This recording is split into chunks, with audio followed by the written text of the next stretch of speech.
nyakati zilipotimia, huyu Mungu, yani sisi ni wa ukoo wa huyo aliyeumba mbingu na nchi, anakaa ndani yetu, anaishi ndani yetu. Baba hasingeweza kukaa ndani yetu. Kwa nini? Mungu Baba ambaye yeye utimilifu wote wa uungu unakaa ndani yake. Na ndipo hapa tunachanganyikiwa. Huyu Mungu ambaye ninamtaja na nimemsema, utimilifu wote wa uungu unakaa kwenye kile cheo cha Mungu Baba, ambacho ni ngumu kukaa ndani ya mwanadamu akiwa na hicho cheo. Yani Mungu Baba akija duniani, tuseme ameamua kutembelea yeye kama Baba dunia, akinyoosha mguu kabla hajaifikia dunia, Biblia inasema bahari zilimkimbia, milima ilijificha iliposikia sauti ya Baba. Yani mlima kama mlima Meru unaouona uliingia chini ya ardhi. Kilimanjaro, bahari ya Hindi ambayo hapa mpaka Japani mpaka Australia kilomita maelfu, ilipomsikia anakuja ilitoroka. Mungu Baba, Biblia inasema mwisho, maandiko kwenye Ufunuo yanasema mwisho kule, mwisho ndipo mwana atampa Baba ule utukufu. Kwa hiyo hapa kinachotusumbua ni utukufu. Utukufu wa Mungu Baba ni tofauti na utukufu wa Mungu Mwana, ni tofauti na utukufu wa Mungu Roho Mtakatifu. Sasa Mungu Roho Mtakatifu ana ule utukufu wa kutisha. Yeye ni mnyenyekevu, mpole. Yani wewe unaweza kaamka ukapanga jambo baya, ovu kabisa, ukaliwekea mkakati, ukatafuta na watu watakao kusindikiza, na anakaa ndani yako, anakuacha kabisa. Mnanoa na mapanga ya kwenda kuchinja mtu, yeye Mungu Roho Mtakatifu amenyamaza ndani yako. Mnaenda, yani amenyamaza ndani yako kabisa, wala haongei. Lakini Mungu Baba ukichukua tu mguu hapa. Wangapi mnakumbuka wakati wa Kaini? Wangapi mnafahamu Kaini? Mnakumbuka habari ya Kaini? Kaini alipopanga tu kuua, Mungu huyo hapo. Kaini, mbona moyo wako una ghadhabu? Si ukitenda vyema utapata kibali. Yani Baba afadhali tu. Wangapi sasa mngependa kukaa na Baba au mngependa kukaa na Roho Mtakatifu? Wangapi? Hebu fanya maamuzi mwenyewe, hebu chagua. Hebu fikiria Kaini alipokosea tu. Achana Kaini, baba yake Adam na Hawa wakala tunda. Walipomaliza tu kula tunda, wakasikia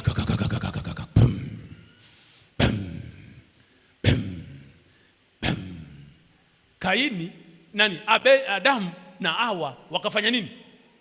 Walifanya nini? Walijificha. Maana Baba, ule utukufu wa Baba, Mungu amekuja kama Roho, ameuondoa ule utukufu wake ili aweze kukaa na sisi. Na hapo ndipo palipo na Emmanuel. Hapo ndipo palipo ni Mungu pamoja na wanadamu. Jamani, Bwana Yesu asifiwe sana. Na aliyefanya hiyo kazi ni Yesu pale msalabani. Hii ni elimu ambayo bila kuwa na Roho Mtakatifu hauwezi kuielewa. Hapa Baba akaja Mwana, na Mwana akaja for the penalty of sin, kwa ajili ya adhabu ya dhambi. Ndipo maana Yesu alikuja. Wanamuita Yesu ni mtume, sijui ni nabii. Yesu si mtume wala sio nabii. Mwili wa Yesu ni wa kibinadamu, roho ya Yesu ni Mungu. Alikuja kwa jina la baba yake, na ndiyo maana lile jina la Yesu hakupewa na mama wala baba, alipewa na Mungu mwenyewe. Na Mungu mwenyewe ndiye aliyemuita Yesu jina lake mwenyewe. Na ndiyo maana jina la Yesu ndiyo jina pekee ambalo lina mamlaka juu ya majina mengine yote. Kwa nini? Hakuna anayemzidi Baba, ambaye Mungu aliweka utukufu wa Baba juu ya nani? Ya jina la Yesu. Na hilo jina la Yesu likitamkwa, haleluya, hilo jina la Yesu likitamkwa, majina mengine yoyote, yawe ya mtume, yawe ya kitabu, yawe ya mashetani, majina yote yanapiga goti kwenye hilo jina moja la Yesu Kristo. Sema amina. Lakini kama unataka, unapokaa waganga wa kienyeji na wachawi wakikuona wanachana, wanakusonya tu. Yaani nakwambia, ukiwa na uwezo wa hili jina hauhitaji tunguri. Nasema ukielewa uwezo wa hili jina hauhitaji tunguri, hauhitaji nabii aje nyumbani kwako. unahitaji kuwa na uhakika na maneno unayoyatamka juu ya yale mambo unayoyaona. Unawaambia nyie mnaniloga, mnanisikia nyie? Unawaangalia wachawi. Kuna jirani yangu pale, unajua mimi kwa kiasi kidogo nimejua, kwa kiasi kidogo nimeelewa. Jana nilikuwa naenda kwenye shamba langu kule chini, mahali nilikuwa na shamba hapo nimeliuza. Niliponunua lile shamba, Waislamu wakaja wakajinua pembeni, wakaanza kujenga msikiti wa mbao. Nikaenda nikamwambia hapa tunajenga kanisa, wakasema hapana, hapa tunajenga msikiti. Nilipoenda nikasema ni kanisa, wakaenda wakaitana, wakatoa na hela, wakaanza kujenga msikiti wa nini, wa matofali.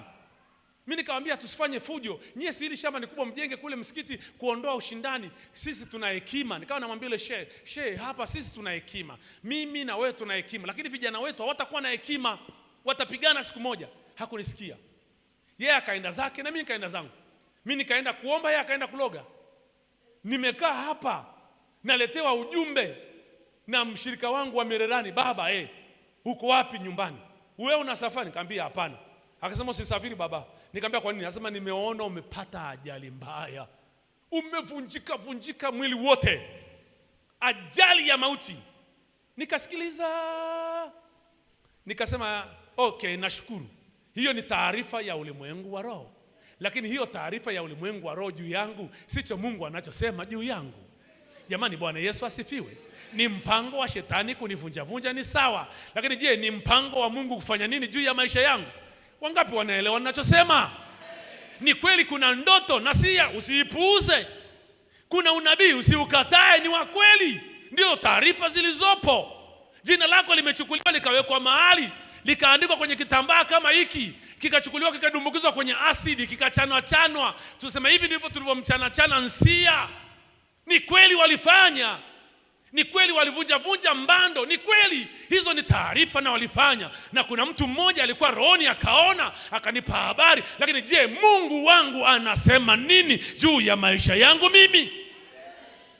Okay, na kama Mungu anasema na kama Mungu hasemi, je, mimi nina nguvu gani juu ya hao watu? Sikia, hawa jamaa wanaitwa kina Hamani, wametengeneza mkuki, wametengeneza nguzo ya umeme ndefu, kule mbele wameichonga, alafu wanaipasha kwenye moto. Yaani inazunguka kama ndafu, kama ule ndafu wa mbuzi wa ndafu ile, wameiweka, wanaendelea kuipasha. Ni ya kijani, wanaendelea kupasha. Huyu ni waziri mkuu. Ni waziri mkuu anaitwa Hamani, anashindana na mlinzi, watchman, mlinzi wa getini anaitwa Mordekai. Unajua Mordekai hakuogopa habari ya ule mti unaotengenezwa. Mordekai alishughulika na mbingu. Ndio, kwenye ulimwengu wa mwili na ulimwengu wa roho, mashetani yameamua kwamba Wayahudi wauawe wote katika kambi ya nini? Ya hawa jamaa. Na waziri mkuu anasimamia huo mpango. Na mimi Mordekai ni mlinzi, niko hapa. Na huyu jamaa ana mpango wa kuniua. Mimi ni mlinzi tu, lakini hapendi maombi yangu. Nikiomba anakereka. Lakini kile ambacho Hamani hakujua, utendaji kazi wa Mungu ni tofauti na utendaji kazi wa mapepo. Mungu hahitaji mtu anayekujua ili akuinue. Mungu hahitaji mtu mwenye cheo ili akubariki. Mungu hahitaji mgodi wa Tanzanite ndio akupe hela. Mungu hahitaji chochote ili akufanye kuwa mkuu. Yeye Mungu ni yote ndani ya nini? Ya yote. Anaweza akakupa chochote wakati wowote. Kwa kuelewa, kujua taarifa za ulimwengu wa roho zisikutishe. Once you are informed, ukipewa taarifa ya kile shetani anafanya, ukaogopa, umeshashinda. Amani alipewa taarifa. Amani akaenda kwa mtoto wake anaitwa nani? Esther. Akamwambia Esther, funga na kuomba, tuombe, kwa maana kuna a bad plot, kuna mpango mbaya kwa ajili yetu. Esther akaanza kuleta zeta za kwake za kisichana. Unajua, of course, kwanza sijui unajua jana nilikuwa kwenye nilikuwa kwenye nini, kwenye mwaka au mwezi, kwa juzi sijui najua hapa mimi akili yangu unajua Esther. Mordekai kashusha miwani akamwambia, unasikiliza? Usipofanya wewe, Mungu anao watu. Halo? Nani amesikia? Nani amesikia? Nani amesikia? Kuna watu wako kwenye nafasi ya kukusaidia. Wasipofanya wao, Mungu anao. Oh, haleluya! Kuna watu wanapaswa kukusaidia. Kuna watu wanapaswa kufanya jambo kwenye maisha yako, lakini wanakataa. Usiogope. Wasipofanya wao, Mungu anao watu. Haleluya! Alafu Yesu akamaliza akasema, hata kama hakuna watu, anainua mawe. Mpe Bwana makofi yenye nguvu. Haleluya. Neema ya Bwana ikakuponye wewe David, kwa jina la Daudi ukapone. Sema amina. Mpe makofi mazuri. Mpe Bwana Yesu makofi mazuri. Mungu kama anafufua wafu anashindwa kuponya Taira. Nani anaamini aseme amina kwa Daudi? Nani anaamini aseme amina kwa Daudi? Nani anaamini aseme amina kwa Daudi? Tukiwa na nafasi, tukiangalia mambo kawaida, tunaogopa. Nataka niwaambieni kuna watu wanatusumbua. Hasa wachawi ndugu, sijui mama mdogo, wanaenda wanafanya vitu vya ovyo. Shetani anaingia kwenye mfumo wa system. Nilikuwa namkumbuka mtu mmoja hapa, nilikuwa naongea na baba Alpha. Kuna mtu mmoja nilikuwa namsaidia matatizo yake. Alikuwa ni mfanyakazi wa serikali, ameajiriwa. Nikamsaidia mara ya kwanza asikii, mara ya pili asikii. Na mimi napata shida moyoni, namwambia kuna tatizo linapambana na wewe. Niambie ni tatizo gani mwanangu? Anasema hamna. Ni mtumishi hapa, alikuwa ni kiongozi kama baba Alpha alipo. Ni tatizo gani niambie tuombe? Hamna. Nikamwambia mbona naona shida na hivi? Hamna. Mara ya 4 hamna. Mara ya 5 hamna. Mara ya 6 tumekaa kikao. Nakumbuka nikamchukua baba Alpha, mama Alpha, nikamchukua na mama Bishop, nikampigia na Pastor Kefa Mirerani, tukakaa kikao, nikamsia, akaniambia hamna na usinibabaishe. Akaondoka, akaenda akajishika na nabii. Akawa bodyguard wa nabii. Fanya kazi mzuri wa serikali. Mtu aliyeajiriwa na serikali ya Tanzania. Analipwa mshahara, wewe baki na kina baba Alpha wana mshahara, wana serikali nini? Akaleta madharau yale ya kutosha. Nakumbuka nikitoka hapo kwa chuma, palikuwa na kamteremko, nikishuka hivi, nikamwambia Mungu, mbona huyu mtoto amenidharau hivi? Unajua nini kilitokea? Halo? Hebu sema amina. Mungu, yani kile Mungu alifanya sijawahi kujua. Yani Mungu anaweza akafanya mambo. Yule mtu alikuwa ameajiriwa na serikali, ni kwenye payroll ya serikali yupo, jina lake lilifutika kwenye mfumo wa malipo ya serikali. Akaenda, mshahara hujaja, mshahara wa pili haujaja. Akaambiwa, wewe umekuja hapa, tunakujua ni mfanyakazi wetu, lakini jina lako kwenye mfumo wa system haupo. Akaenda mpaka TAMISEMI, akafuatilia, akaanza kunipigia simu, baba, akanifuata. Tena nakumbuka siku akaja akaniletea na sadaka 10,000. Mimi nishamalizana naye siku nyingi sana.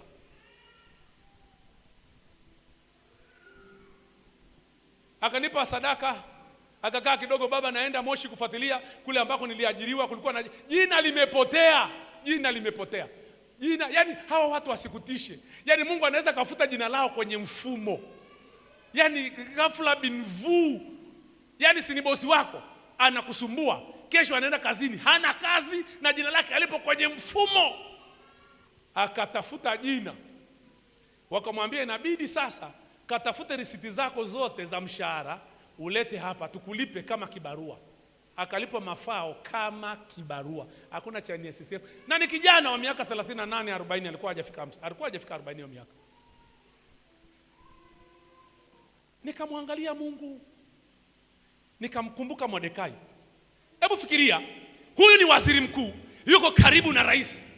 Alafu rais hajui habari yoyote, wakati kibao kinabadilika, wakati Mungu anabadilisha moyo. Jamani, Bwana asifiwe sana. Yani unajua Mungu ashughuliki na vitu unavyoviona. Mungu anashughulika na moyo.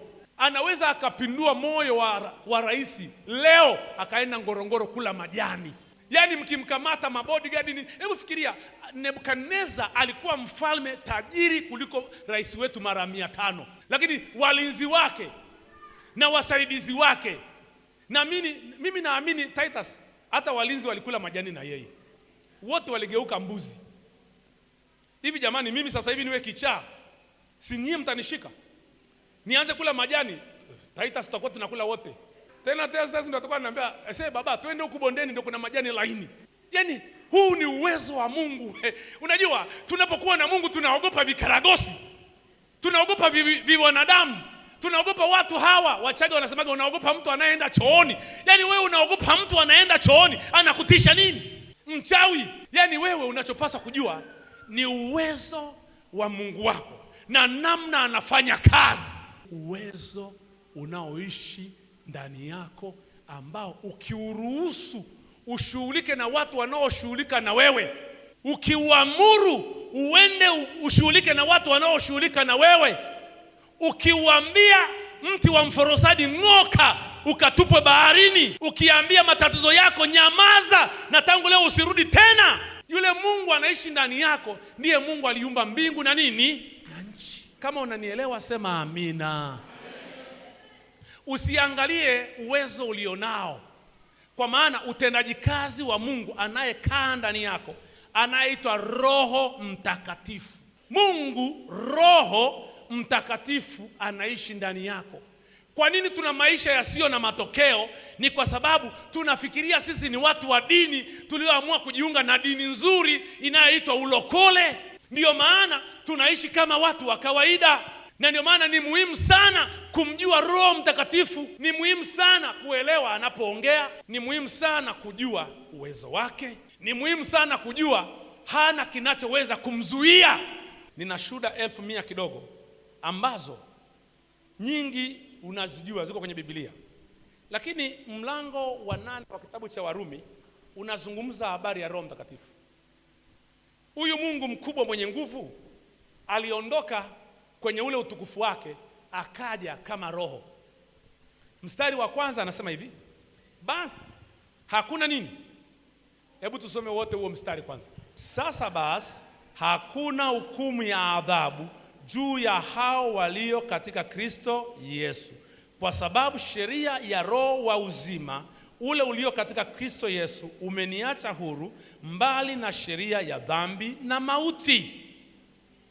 Wakati wote tunapotaka kuongea kwa mamlaka tunajiona wenye dhambi. Tunapotaka kusema kwa jina la Yesu umeshindwa, shetani anakuhukumu saa hiyo na nafsi yako inakwambia wewe ni mwenye dhambi.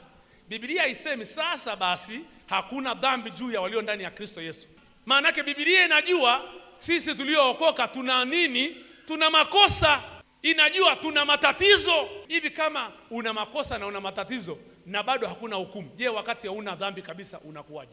Hivi kama una dhambi una ujasiri huu wakati hauna Titus? Ili andiko linatutia moyo hata wakati tumekosea, hata wakati tumerudi nyuma, hata wakati tumeanguka. Ili andiko liko pale linatuambia hakuna adhabu, hukumu ya adhabu juu ya dhambi. Unaonaje wakati hauna dhambi? Wangapi mnakubali wakati uko vizuri na Mungu unakaa ujasiri kaliko zidi? Dishi linakamata, linashika network, si ndio?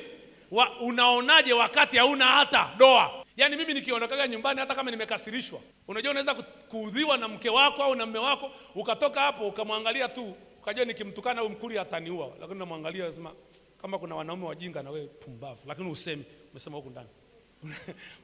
Unatoka huko nje unatembea na matusi. Roho Mtakatifu anajua umetukana, nasema mimi sijatukana mtu. Umetukana wewe, unajua umetukana, lakini hakuna mtu amesikia umetukana. Sasa mimi nikiwa hali kama hiyo imenipata, huaga nasema kwa damu ya Yesu Baba nisamehe huku ndani. Baba asante, asante. Mimi nimejaa maombi ya toba na rehema. Baba nisamehe Bwana Yesu, asante. Roho Mtakatifu nisamehe haraka Baba, nisamehe kabisa. Nikiona mtu yuko pale Baba nisamehe. Usiache kosa lolote, dhambi yoyote unayejua ikalala na wewe. Biblia imesema bado pamoja ukiwa kwenye udhaifu huo, bado ili andiko linakutia moyo. Kwani kwa sababu Roho wa uzima aliye katika Kristo Yesu ametuweka huru mbali na sheria ya nini?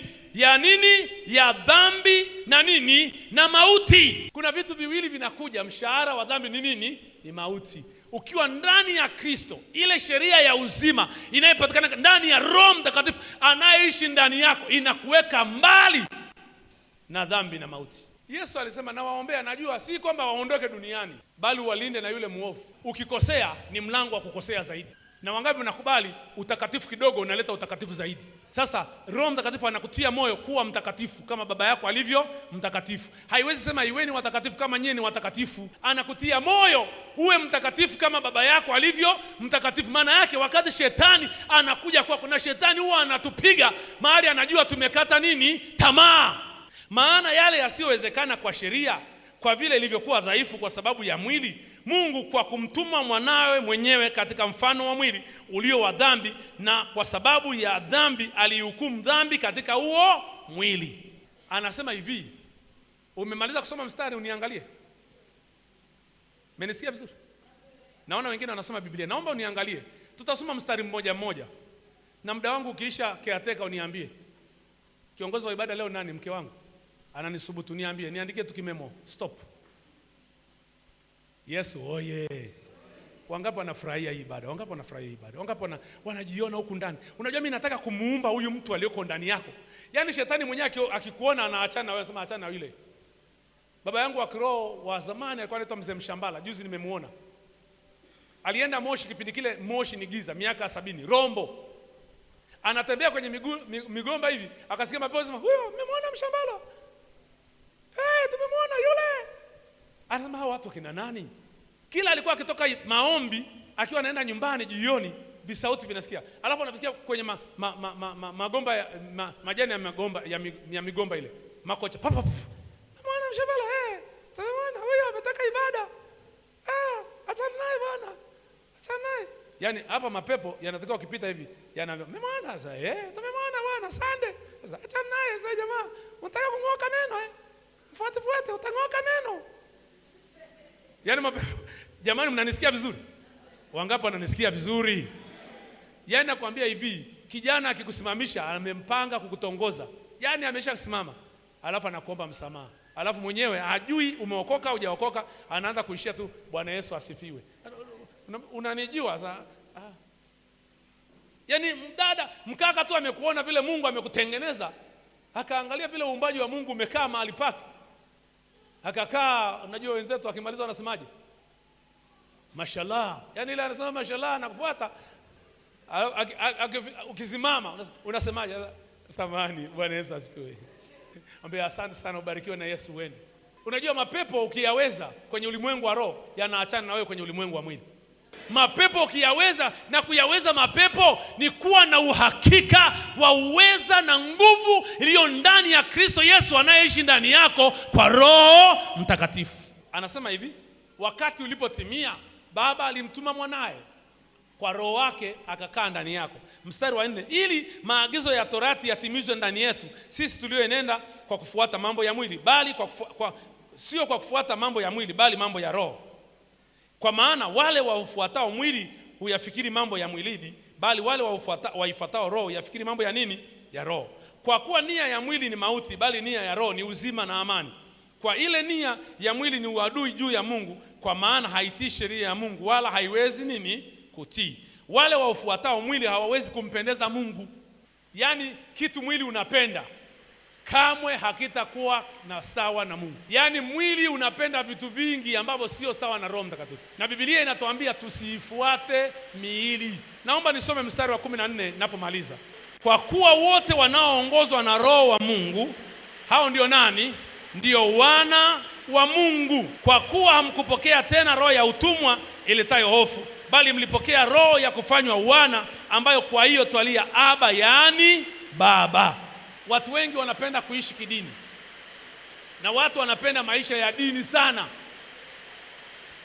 Wanapenda watambulikane na dini, wanapenda sentensi za kidini, wanapenda maneno yatakayowafurahisha kidini, lakini hawajui they don't belong to religion, any religion. Wewe sio mali ya dini yoyote wala dhehebu lolote. Wewe sio wa dhehebu lolote, wala sio wa dini yoyote, wala sio wa mtu yoyote. Wewe Roho wa Kristo aliyemfufua Yesu Kristo kutoka kwa wafu anaishi ndani yako. Kile ambacho kinatusumbua ni kwa sababu hatujui uweza wa Mungu unaoishi ndani yetu. Na kitu kingine ambacho mimi ninamshukuru Mungu kwamba ninaishi nyakati hizi. Maana ningekuwa naishi zile nyakati ningeshauawa siku nyingi. Tungekuwa tunaishi zile nyakati za Musa za upanga, nusu ya hili kanisa tungeshakufa. Wangapi walishafanya dhambi ambayo Agano la Kale lilikuwa linasema ukishakamatwa na hiyo dhambi unauawa? Wangapi walishafanya hiyo dhambi? Mbona jamani watakatifu? Na shetani huwa ili shetani akunyang'anye mamlaka, anakukosesha. Shetani huwa anafanyaga bidii mpaka ufanye nini? Ukosee. Na ukisha kosea, anakusukuma kuendelea kukosea. Anakuambia sasa, angalia, umeshaiba, si umalizie. Wewe umeiba nyama ya mboga moja, alafu anakuambia yani wenzako wasile ugali, utengue chungu ule yote. Yani shetani, umeiba sukari, anataka ubebe na bobo. Ukikosea, shetani anakusukuma kukosea zaidi. Na Biblia inakuonyesha tengeneza. Ndio maana Roho Mtakatifu aliyoko ndani yako hatawahi kukupa amani ukitenda dhambi. Kama huna hiyo, ulishafariki. Naangalia sura zenu Eliza. Naangalia sura Yeremia. Kama huna hukumu ya Roho Mtakatifu ndani yako, ulishafariki. Ni matanga tunatakiwa kufanya. Ishara kwamba Roho wa Bwana anakaa ndani yako, hata ukikosea kuongea, anaongea.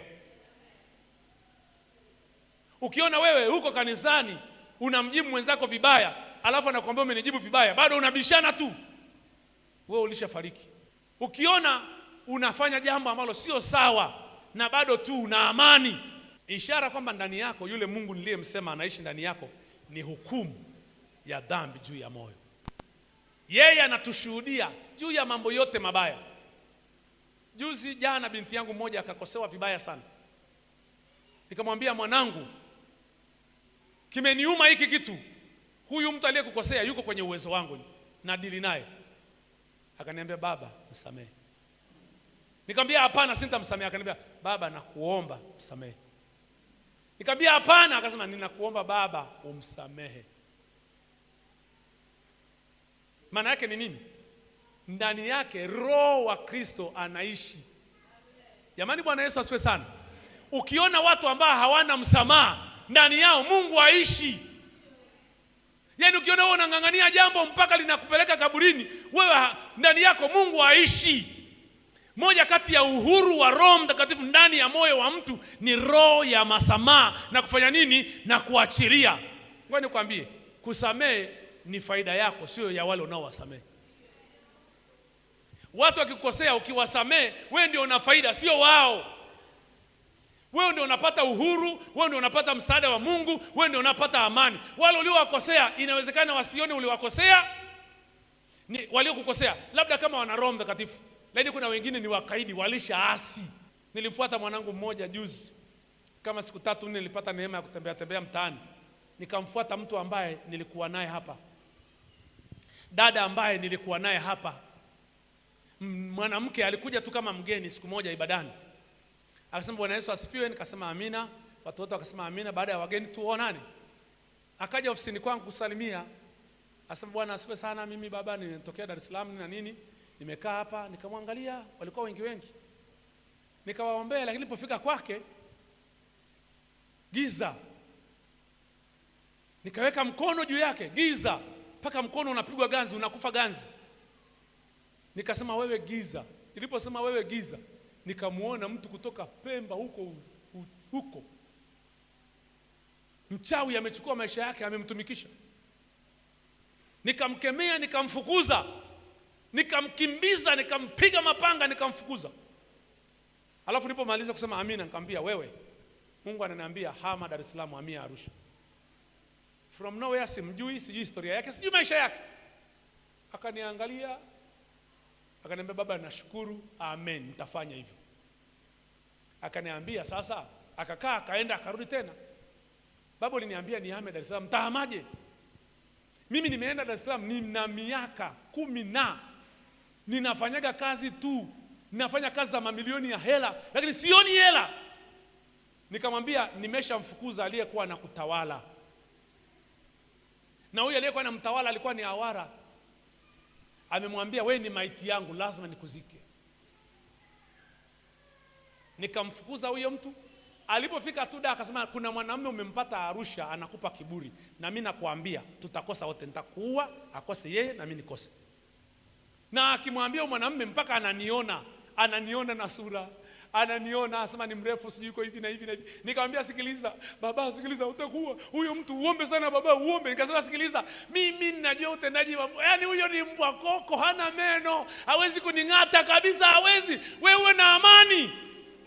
Huo mwaka mmoja alifanya biashara ya cherehani, akapata faida ya milioni 15.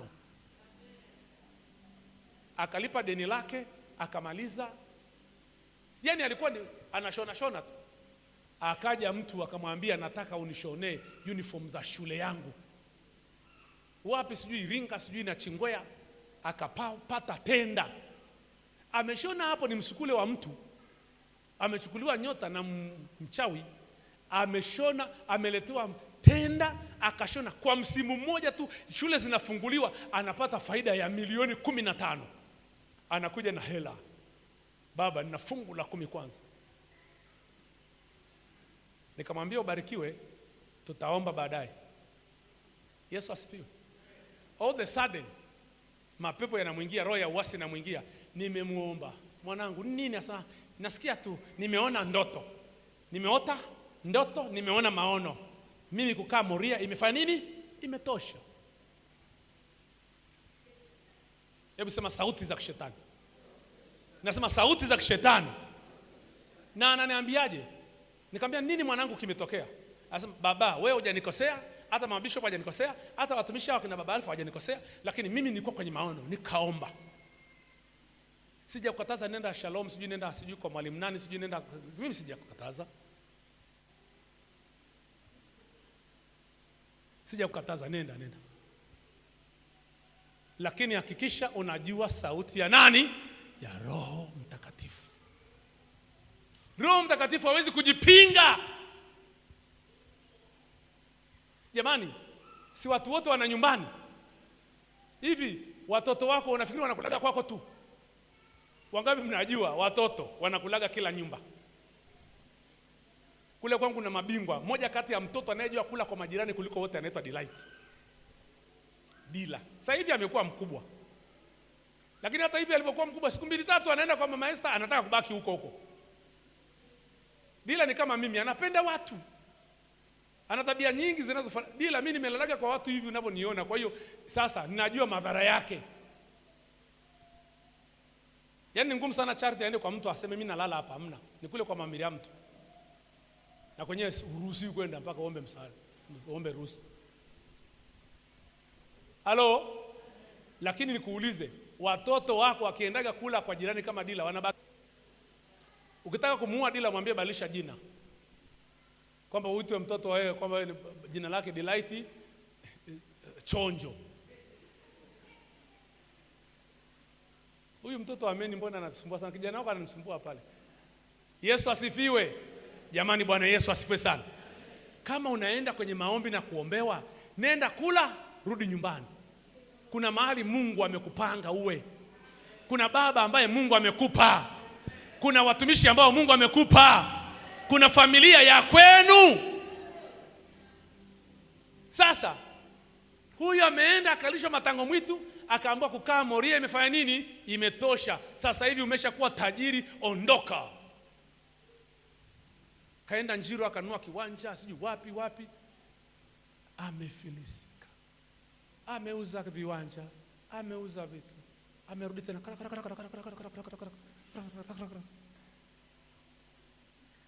Nikaomba wiki iliyopita, nikasema namtembelea. Mimi napenda watoto wangu. Jamani, Bwana Yesu asifiwe sana. Alafu ngoja nikwambie, baba Alfa sina kupenda, siwapendi kama wale walioondoka. Si unakumbuka baba alipokuwa na mwana mpotevu aliporudi nini kilitokea? Na akirudi mmoja siku hiyo sherehe nitafanya hapa ni zaidi ya harusi ya Titus. Sema amina kama mnanielewa vizuri. Lakini ninachokiangalia ni kula maganda na nguruwe. Ukienda utakula maganda na nani? Na nguruwe. Lakini ninachokisema kwa huyu, nimekupa ushuhuda mkubwa hivi, pamoja na mambo yote Mungu amemfanyia, anaota ndoto.